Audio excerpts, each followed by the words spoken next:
Most women think that if a man likes them, that means something. It doesn't. Liking you is free. Choosing you costs him everything. You can be liked by 100 men and be chosen by none.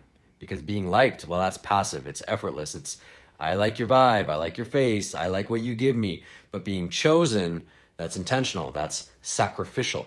A man who likes you will text.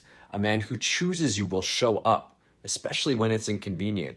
He doesn't just hit you up when it's easy. He shows up when it's uncomfortable. He initiates, he plans, he invests, not just money, but thought, emotion, consistency. He's not confused. He's clear. He's not seeing where it goes. He's steering it. He's guiding it. If he's not claiming you, he's not choosing you, period. You shouldn't have to coach a man into commitment. So stop asking, but he likes me, right? That question is keeping you stuck. Ask this instead. Is he moving like a man with intention, or is he orbiting like a man with options? Don't waste your value waiting to be chosen. The right man doesn't need convincing. He just needs a woman worth choosing, who knows she won't wait around if he doesn't. We've got quite a bit of ground to cover. If we are in a place of desperation and unhinged desire, we are more vulnerable and prone to accepting certain behavioral traits we otherwise should not. Because we're at a point where we just want it so badly. Somebody does show us a bit of interest, or they do text every now and again, and we're just like Usain Bolting for our phone. And the thing is, we'll respond fast, then we don't hear from them a couple of days. But because we are just so infatuated, we will go out of our way to make the most, and we will blow it out of proportion than what it actually is. Because really, they're not interested. Let's be honest. I can think back to quite a few examples of people that I may have dated who were not actually interested. But because I was not in a good place, the interest that they showed me, I took it and I ran with it. I've got a cousin who is a big female empowerment dating coach on Instagram. And one time, my cousin published a post that if you are at a point where you feel down, a little bit exhausted with your romantic life or the lack thereof, pause your dating profile. Okay, when you're feeling like that, it's time to come away. The dating apps can be very draining, and you are genuinely just wanting to meet somebody that you could build a connection with. But obviously, you've got to go through the frogs one after the other. It's a lot. And so when you combine that whole online dating culture and you mix that where you're feeling tired about your romantic life, it's a recipe for disaster. Come off the apps, pause it and focus on you. Now that I'm on my own, and I have been on my own for some time, I am at a place that I have never been before in my life. And I've been around for a couple of decades, but my life used to suck. I painted a wonderful smile. You have to get yourself to a place where you feel that you are enough. And when you elevate your life and you get to a point where, yeah, like I'm feeling a bit bossy, I'm on stuff, it's going to be easier for you to recognize when somebody is choosing you and being intentional. Because there are men who will piranha on women these days. Let's be honest, it's not just some women that are looking for a man that can take care of them financially. There are men so looking for a woman that can look after them. So when you have elevated yourself to a certain point, you're going to be more aware. It will be so quick for you to recognize if this is somebody that you should even considering. It will be from their actions. Some people can sing you a song to entice you. Don't watch the words that people speak. Watch the actions that people show. And whether they are coming to you with a representative or they are coming to you on a genuine vibe, you will suss that out quite quickly. So if they're trying to run game, your gut instinct is just going to tell you that something ain't right. We can all think back to situations where our gut was telling us, do not mess around with this person. And we decided to go ahead and mess around with this person. And we ended up heartbroken. We've all been there. When you are more aware of yourself, you become more aware of others. In my video talking about high maintenance versus high materialism, I always struggle to pronounce that word, high materialism. I mentioned that you're not being savage as in,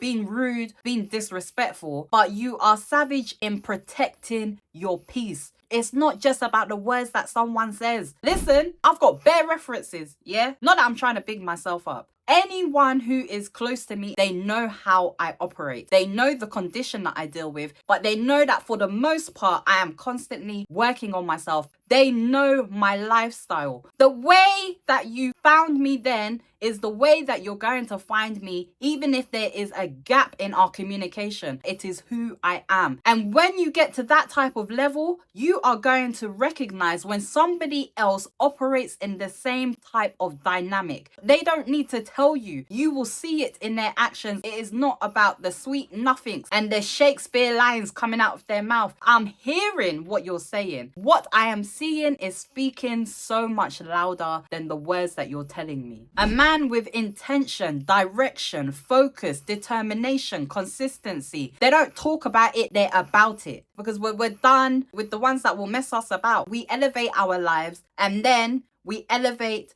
our ambitions and aspirations in terms of what we are looking for. But we operate from a place of gratitude. Listen, nobody is coming into our life to make us whole. I've said it before. He also said, never coach a man into commitment. If you need to convince or influence a man to be with you, they are not for you. Finish. Let them go. No matter how nice they are, no matter how good they look, let them go. Not everything that glitters is gold. I will pray and I tell God, God, if this is for me, I pray that it all works out. And if it is not for me, I pray that it all comes to nothing. Includes my work situations, love life situation, friendship situation, whatever it is. I'm like, Lord, if it's going to be something that is for my good, it's going to be a blessing to my life, let it be for me. If it is going to bring me calamity, everything that is opposite to the fruits of the Spirit, I don't want no parts. I also don't want to wait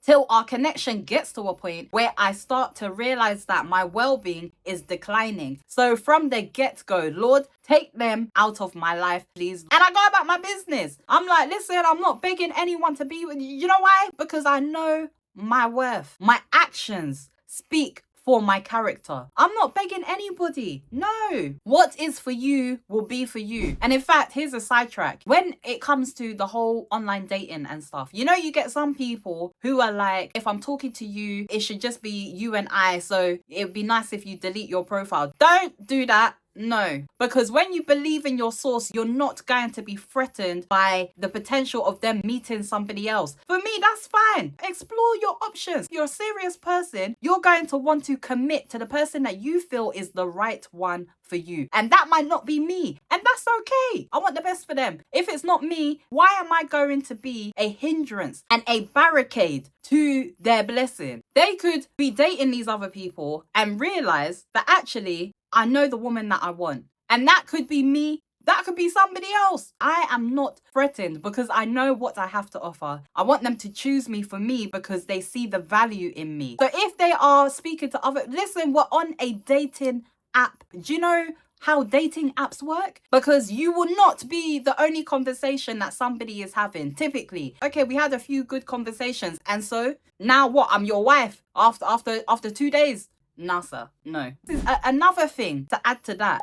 Don't go jumping in people's bed when you don't know them. You will jump in their bed and you don't even know each other's surname. Hey, hello, God. somebody. And now their responses are a bit slow and stuff, like you're getting on edge. Somebody that sees your value, sex is not going to be their priority. Their priority is going to be getting to know you as a person. They are trying to figure out if you can be their potential forever persons that they can proudly call their husband or their wife. At the end of the day, it's true. Be free. Live your life. But when you're serious about protecting your peace, you can date without being physical with people. Sex does not save marriages. Those things are elements that help, but they're not the be all and end all. It is about how do they operate on a grand scale? How do they treat people? How do they manage their finances? We skip the difficult conversations. We get carried away with the physical attraction and the sexual connection. And the next thing, this person is the love of my life. And yet we don't even know their date of birth. Hello, church. Hi. Come on, guys, let's make it make sense. We want somebody who is going to move with intention.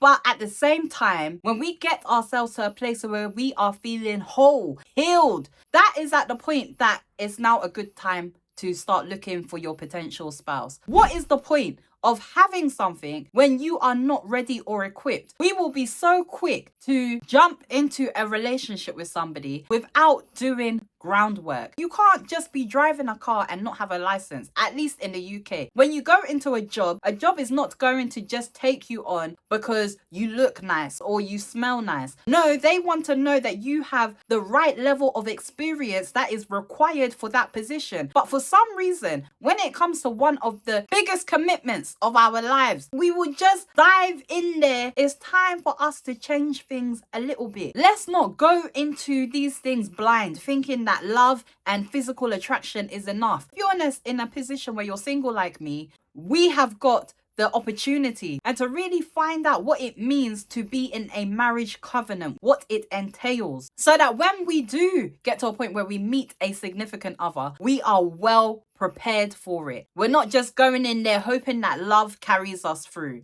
No, because that's unlikely to work. It is a major commitment and it requires a major level of groundwork. We have to work towards being chosen, not just being liked. It's easy to like people, but when somebody chooses you, it's a big sacrifice. It's intention. It's real investment into you and the person that you are. And so they're going to put in the work. When we elevate ourselves, we will get ourselves to a point of such mental clarity that it becomes easier to recognize when somebody just likes us versus when somebody is choosing us. It's a bright new day. You're here with your girl, Miss Annie J. I'm gonna give them what they want cause I came to slay. And nothing's ever gonna take my joy away. I'm about that life.